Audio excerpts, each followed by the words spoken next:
नित्यानन्दकरी वराभयकरी सौन्दर्यरत्नाकरी निर्धूताखिल पापनाशनकरी प्रत्यक्ष माहेश्वरी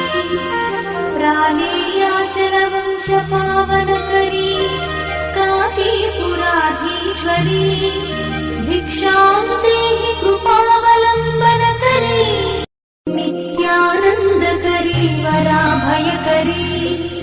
सौन्दर्यरत्नाकरी निर्धूताखिल पापनाशनकरी प्रत्यक्ष माहेश्वरी प्राणेयाचलवंश पावनकरी काशीपुराधीश्वरी